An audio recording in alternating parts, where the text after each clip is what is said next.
Hi, everyone. I want to keep this short. You all know about the great products here at Old Time Radio DVD. Well, now's the time to purchase. Why now? Just can't afford to keep on doing this forever for free. So go to oldtimeradiodvd.com. Take advantage of our great pricing. NBC presents Short Story. Tonight, F. Scott Fitzgerald.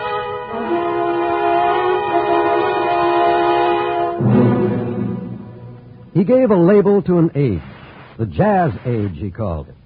He wrote of cocktail parties and shattered nerves and the very rich. New York was his lost city, and Hollywood the last home he found. F. Scott Fitzgerald. Tonight, one of his best short stories, Crazy Sunday, which will begin immediately following this brief announcement from the United States Marine Corps. Men of the United States Marine Corps are often asked the question, what is it that makes Marines different? The answer is, invariably, it's the Marine training.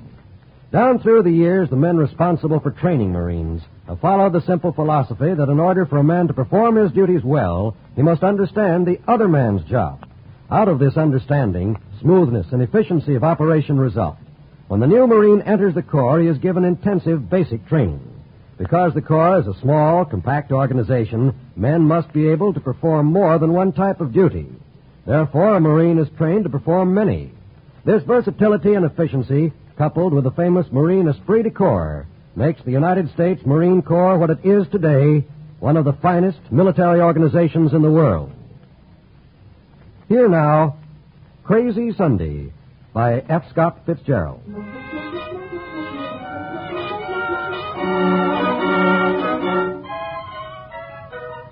Sunday in Hollywood.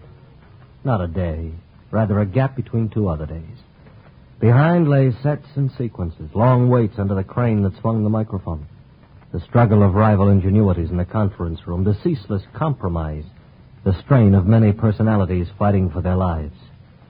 And now, Sunday, with individual life starting up again, with a feeling of hurry, it's not too late, but for Pete's sake, hurry, before the blessed 40 hours of leisure are over. Hello. My car's broken. What are you doing? Oh, hi, Nat. Probably sounds a little fancy, but I've been invited out to the Miles Kalmans. Yeah? Yeah, right out of the top drawer, kid. Yeah. Only two writers have been invited. You and me. That's where I wanted you to drive me. Oh, sure, Nat, you bet. Pick you up about 2:30.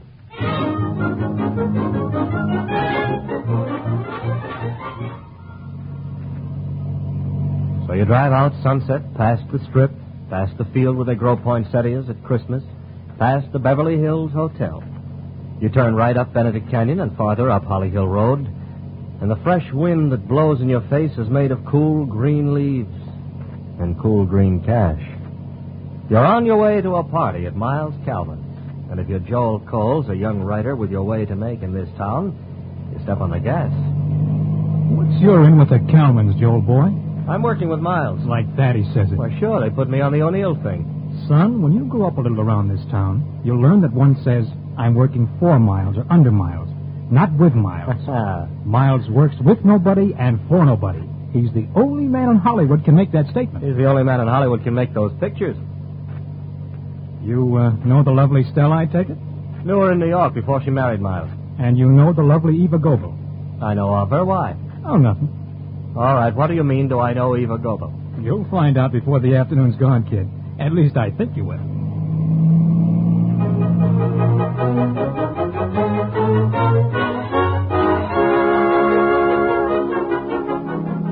And there was Miles's house.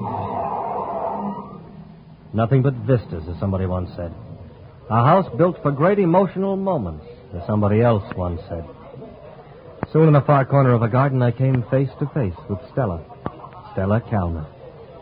Strands of red gold hair and strands of pale gold that couldn't be dyed. And no makeup. She was that good looking. I saw you come in, Joel. I didn't see you. I was in an upstairs window. Ah. Nice to be asked, dear. Miles told me he was bringing you out from the east. He almost didn't when I said I knew you. Oh? A cocktail, sir? What do you want, Joel? Nothing, thank you. You're not drinking. Mm-mm. Miles is always looking for the one rider who doesn't drink. Oh, I know. You'll go far out here, Joel. Oh, Stella, you look about 16. Where's your kitty cat? You'll go very far, Joel. Come on inside. Do have a drink. Miles is in another wing.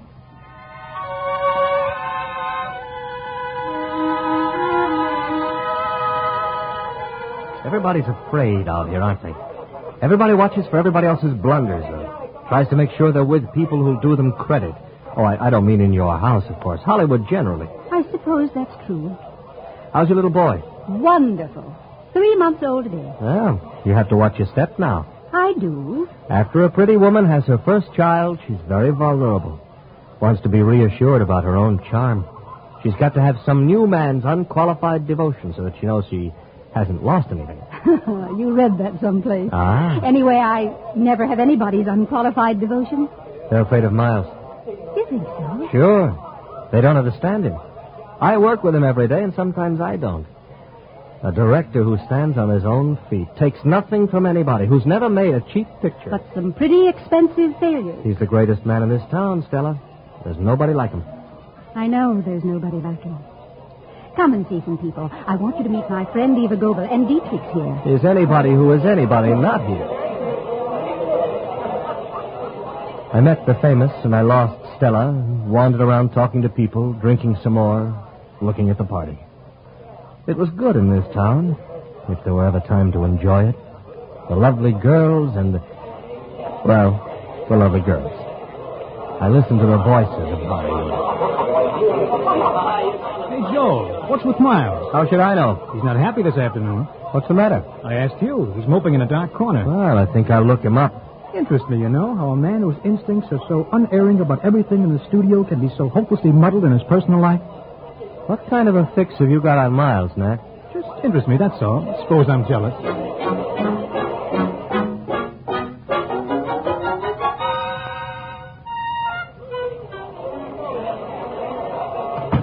Miles? Oh, come in, Joe. Haven't had a chance to thank you for the invitation. Nice to see you. Sorry I missed you at the office yesterday. I spent the afternoon with the analyst. You're being analyzed? For months. First I went for claustrophobia. Now I'm trying to get my whole life cleared up. Says it will take a year. There's nothing the matter with your life. No?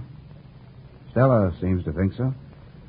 Ask anybody. They can tell you all about it. Oh, I don't go in for it, Miles. Good. Enjoying the party? Meeting the people you want to meet? Mm-hmm.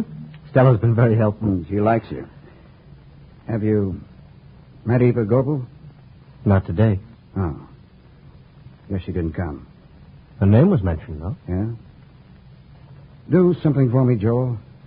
Don't bring her name up to Stella. Oh, I wouldn't. There's been a bad time about that. Well, I suppose I should talk to some people.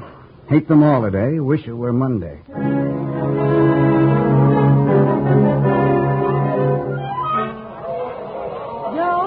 Joe, are you having a good time? Wonderful, Stella, wonderful. Let's go somewhere and be serious, huh? I see you forgot your resolution about cocktails. One too many, I think. Let's not be serious. I want to be entertained. What can you do? Can you do card tricks? Juggle? As a matter of fact, I have a little act. You haven't. Have? Wrote it myself. Very witty. Really? Will you do it? Certainly. Just because the last entertainer on your bill was the greatest comic in pictures means nothing to me. Make way for the amateur hour. Ladies and gentlemen. Oh, this could be a very great mistake. Do you need anything? Someone has to be the secretary I'm supposed to be dictating to. I'll be the secretary. Everybody, listen, everybody. Mr. Joel Coles is going to entertain us with a... What would you call it, Joel? Oh, it's a monologue. With a monologue. I'll sit here, Joel. Go ahead. Yeah. Building it up. It's an impression of a of a certain independent producer dictating a storyline to his secretary. We got here a brilliant story of divorce, the younger generators, and the Foreign Legion. It's terrific. It's absolutely super colossal. Couldn't be better, but we got to build it up, you see. The hero is this young fellow who's run away to Africa at the age of 12. He's pulled himself up by his bootstraps. We could make him a manju type. Then we get a sort of a Michael Allen with a safari atmosphere, you see. And then, you see, he meets this tomato, you see, and pretty soon she feels this kind of a sex appeal for him.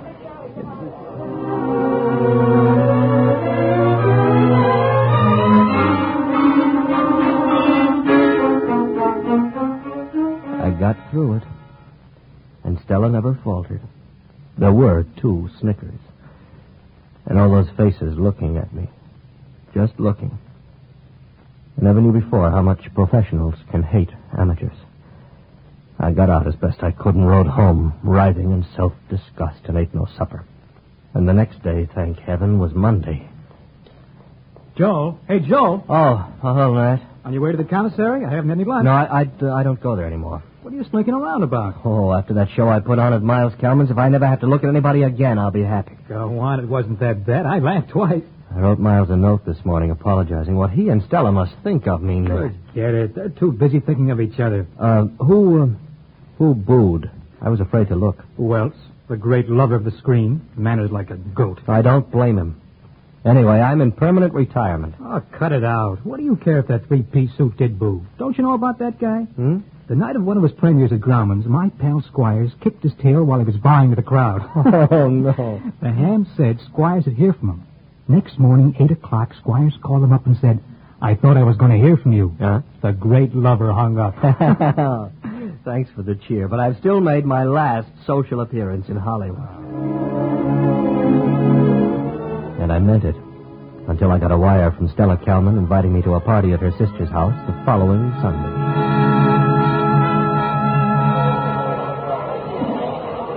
Miles was there, tall, nervous, with the unhappiest eyes I had ever seen, talking desperately by the fireplace with a fading actress. Stella found me at the doorway. Joe. Oh, dear girl, thank you. Oh, Joe, sit over here and talk to me. I want to thank you for that lovely telegram of forgiveness. It was darn sweet. I never thought anyone as beautiful as you could be good-humored. Good-humored? Oh, Joe, I'm so miserable. Everything's falling to pieces, everything. What are you talking about, Stella? 2 years. Miles has been carrying on this thing for 2 years. I never knew. Why, Eva Goebel was one of my best friends, always in the house. Oh. Finally, people began to come to me. Miles had to admit it. You know, Joe, like in the bee pictures. Wife is the last to know, huh?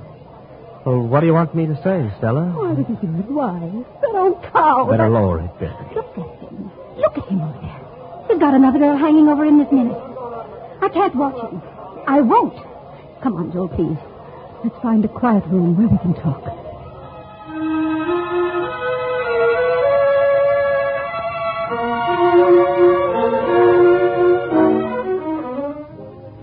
And all the time he was telling me how much he loved me. He's a fraud, Joe. He's nothing but a fraud. I don't know how I can go on with it. Oh, here you are. Miles, I'm talking to Joel if you don't mind. Hold it, Stella. Stella, there's no use trying to explain something to Joel in half an hour that I don't understand myself, and the analyst says will take a year to understand. Listen, Joel, I love Miles. I've been faithful to him always, but he... Stella, the analyst says... The analyst says that Miles had a mother complex. When we got married, he transferred his mother complex to me. Now he's in love with this other woman. And yes, if I were even to look at anybody else... When I was in New York the last time, I wrote him I'd been to the theater with a man I used to know. Miles was so jealous, he phoned me 10 times in one day. I was wild. The analyst couldn't get any results for a week. Well, did you expect me to sit in the hotel for 3 weeks? I don't expect anything. I admit I'm jealous. I try not to be. A while ago, you sat on the arm of Joel's chair, and I was jealous. Pretend I'm not here. Yes, you were. You were. Well, wasn't there someone on the arm of your chair? And when I think that woman used to come into my house... All right. I've admitted everything, and I feel as bad about it as you do. Joel, I wish you'd look at some tests with me tomorrow. They've got some girl I've told them is wrong for the part, and they're trying to shove her down my throat. They treat Miles terribly, Joel, just terribly. Darling, tell him about old Belzer, trying to switch pictures on you. Now she was hovering protectively over Miles, those wonderful eyes of hers flashing indignation on his behalf. And right there I realized I was in love with her. I got up and said goodnight.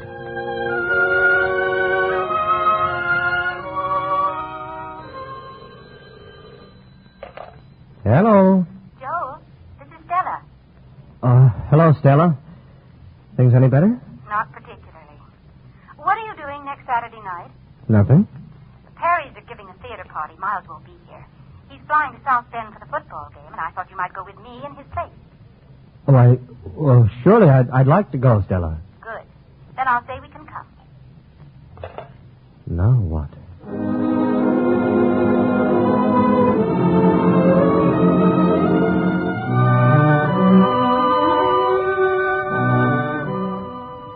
Miles, I hear you're flying to the Notre Dame game. No, I'm not, Joe. I've given up the idea. Oh, why? On account of you.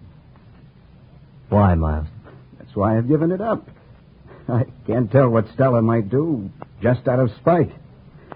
She's invited you to take her to the Perry's party, hasn't she? I wouldn't enjoy the game. Look, Miles, I've never made any passes whatsoever at Stella. Do you believe that? Yes? And if you're really seriously canceling your trip on account of me, I won't take her to the party. I won't see her at all while you're away. You can trust me absolutely. Maybe I can. Anyhow, there'd just be somebody else. I wouldn't have any fun. Don't seem to have much confidence in Stella. She says she's always been true to you. Maybe she has. But you see, I've influenced Stella in everything. She likes everything I like, including the men I like. You. It's very difficult. It must be. Anyway, how can I ask anything ever after what's happened? And I'll tell you one thing, right or wrong, and no matter what I've done. If I ever had anything on her, I'd divorce her. I won't have my pride hurt. That would be the last straw. Well, of course, there's her pride. Has she calmed down about the Eva Goebel thing? No. I can't get over it either. I thought it was finished. Well, I'm trying not to see Eva again, but, it isn't easy just to drop something like that. This isn't some girl I kissed last night in a taxi. The psychoanalyst... Yeah, I've heard what the psychoanalyst says. Look, Miles, as far as I'm concerned, if you go to the game, I won't see Stella. And I'm sure Stella has nothing on her conscience about anybody. Maybe you're right. Anyhow, I'll stay and take her to the party. And listen, Joe, I want you to come, too. Sometimes I have to have somebody sympathetic to talk to.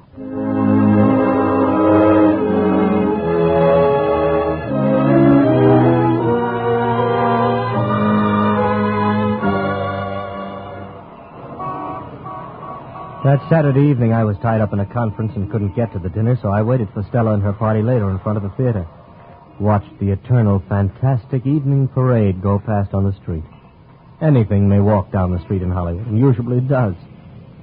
And then from a limousine at the curb, a pale blue dress like ice water, and icicles trickling at the throat. Here we are, Joe.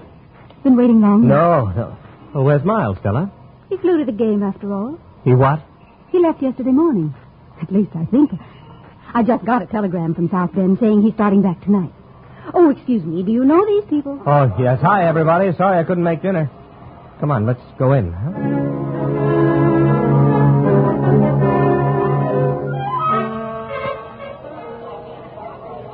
I didn't get a light, Joel. Oh, sorry. Thanks. Mm-hmm. Only one more act. Oh, it's a terrible play, isn't it? I don't know. I've been looking at you in that dress. Perry's and the Everybodies are going to the opening of that new nightclub. I don't want to go, do you? We don't have to. I suppose not. I'd like to talk to you. We could go to my house. If I were only sure. Sure of what? Sure that... I'm haywire, I guess. But how can I be sure Miles went to that football game? Went to the Oh, you mean you think he's with Eva Goebel? Oh, no, not so much that. Supposing he was here, watching everything I do. Well, what put that into your head? I don't know. Miles does funny things. Once he wanted a man with a long beard to drink tea with him, and he sent down to Central Casting for one and drank tea with him all afternoon. That's hardly the same thing. Anyway, he sent you a wire from South Bend. That proves he was at the game. He could arrange to have the wire sent very easily. You really think you'd do a thing like that? No, I won't believe it, Stella. It's nonsense. Oh, come on. The curtain's going up.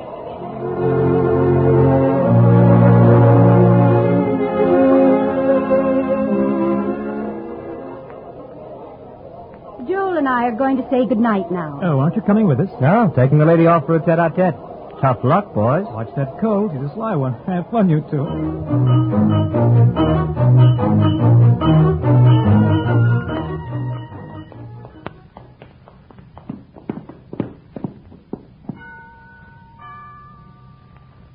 What are you looking at? I don't know. After what you said before, I think maybe I'm expecting Miles to come out of the bushes. Good evening, Mrs. Calman. Good evening, Frederick. Come on in, Joel. There's another telegram, Mrs. Calman. Thank you. Home tomorrow. Thinking of you. Love, Miles. Don't you see, Joel? He could be faking me so easily. Better cut that out. I suppose. Put some sandwiches and drinks in the breakfast room, will you, Frederick? And then that will be all. Yes, Mrs. Calvin. Come on in here, Joel. Oh, I'm so tired. I wish I could stop thinking about everything. I know how you feel. Sit down. This piano. Oh. Here's where I stood 2 weeks ago, made such a jackass out of myself. We got here a brilliant story of divorce, the younger generators, and the foreign lead. Stella, that wire you sent asking me to your sister's house. Did Miles tell you to send it? I mean, just to cheer me up. What are you talking about? I have a strange feeling that I'm sort of a pawn in a spite game you're playing with Miles. We'd better go into the kitchen and get that drink. Odd part of it is that I'm in love with you anyhow. Excuse me. Did you hear what I said? Hello. Speaking. Read it, please. It's terrific. It's absolutely super colossal. Couldn't be better, but we got to build it up, you see? Thank you. Another wire from Miles. He dropped it, or says he dropped it, from a plane at Kansas City. And I suppose he asked to be remembered to me? No. Just said he loved me. I believe he does. Oh, he's so very weak. Sit beside me. I love you, Stella. Please. Beautiful Stella. I know about that. I'm sure you do. You're wearing makeup tonight. Sometimes I do. Sometimes you don't.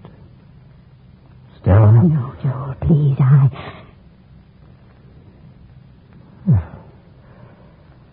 You didn't mind that? I didn't want that. Why'd you ask me out here? I'm sorry. Meaning you're not even curious about me? You attract me a lot. You know it. Point is, I suppose I really do love Miles. Obviously. Anyway, tonight I feel uneasy about everything. Well, it's midnight. I've got to go. I'll phone a taxi. Oh, nonsense. There's a chauffeur on duty. It's Sunday again, Stella. Yes. Excuse me. I guess that's another wire from Miles. Hello? Speaking. The hero is this young fellow's run away to Africa at the age of 12. He's pulled himself up by his... No! Stella! Stella! The plane fell just this side of Kansas City. The body of Miles Calvin has been identified, and the authorities request that... Lie still, Stella. What's happened? Calm back. What's happened? What's your doctor's name, Stella? Miles. No, now lie quiet. Any of the servants there? Excuse me, I'm frightened. I want the name of your doctor, It's Stella. Doctor. Is Miles dead? He isn't. He isn't. I know he isn't. Stella. This is part of his scheme. He's torturing me. I know he's alive. I can feel he's Look, I alive. want to get hold of some close friend of yours, Stella. You can't stay here No, alone tonight. no. I can't see anybody. You stay. What? I haven't got any friend. Miles is my only friend. He's not dead. He can't be dead. I'm going there right away and see. Get a train. You come with Look, me. there's nothing to do tonight. I want you to tell me the name of some woman I can call. Lois, Jones. Viva was my best friend. Well, tell me somebody. I hear somebody. Miles? Is that you, Miles? It's Miles! I heard you cry out, Mrs. Calvin. Is there anything I can do? Oh, yes. Look, has Mrs. Calvin got an address book with her friends' phone numbers? I believe so, sir. Go and find it, will you, fast? Very good, sir. Joel, you stay here, Joel. You won't go away. Miles, he liked you. He said, Joel, you don't know how alone I feel. Put your arms around me. Stella. Miles has a suit like you're wearing. Oh, Joel, think of what he must have felt. He was afraid of everything. Joel, you won't go. No, you like me. You love me, don't you, Joel? Don't phone anybody. Tomorrow's time enough, Joel. You stay with me tonight, Joel, please. He would Stay with still me tonight. be dead, Stella. There's that butler with those phone numbers. Don't call anybody. Keep your arms around me, Joel. I can count on you, can't I? Miles liked you. He was jealous of you. Yes, and if I were to betray Miles, you'd be keeping him alive, huh? Man can't be betrayed if he's dead. You stay. We'll get someone to stay with you, Stella. I'll be back later if you need me. I got hold of a doctor and some other people, and when they started arriving, I left. It was Sunday. 2,000 miles away, it was also a Sunday.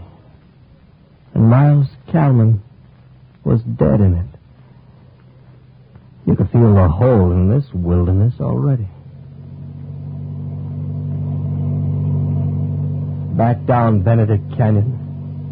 Back down Sunset. Past the field where they grow poinsettias at Christmas time. Everything he touched, he did something magical to. Of her, he made a masterpiece. I'll be back. Oh, yes, Stella. I'll be back.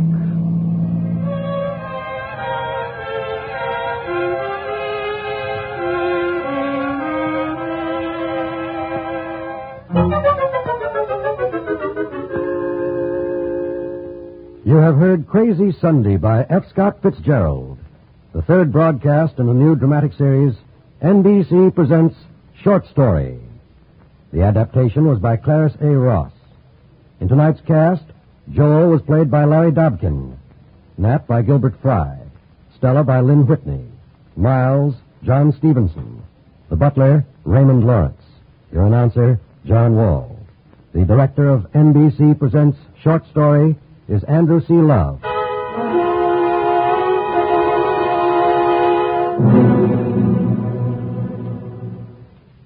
Next week, one of the most startling short stories of the past decade, The Lottery by Shirley Jackson. Hear it next week. And in the meantime, bear in mind this message from the United States Marine Corps. During his basic training period, each Marine takes a series of scientific tests to determine what kinds of work he is best suited to do. To develop further his specialties and technical skills, the Corps maintains specialized training schools. The basic mission of the Marine Corps calls for service on land, on sea, and in the air. For example, the Corps operates a school for seagoing Marines. Because approximately 1 out of 7 Marines is assigned to marine aviation, Marines learn the trade skills necessary to operate and maintain fighter aircraft, transport planes, and helicopters. Marines in the ground forces learn electronics, communications, engineering, motor transport, and hundreds of other specialties. This training never ceases, for as the Marine advances in rank, there are more specialized schools he may attend to become more skilled, more efficient, and a better Marine.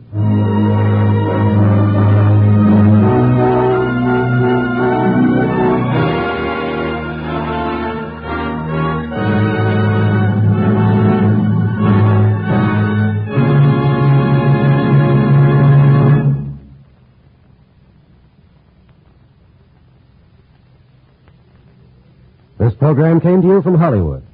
This is NBC, the National Broadcasting Company.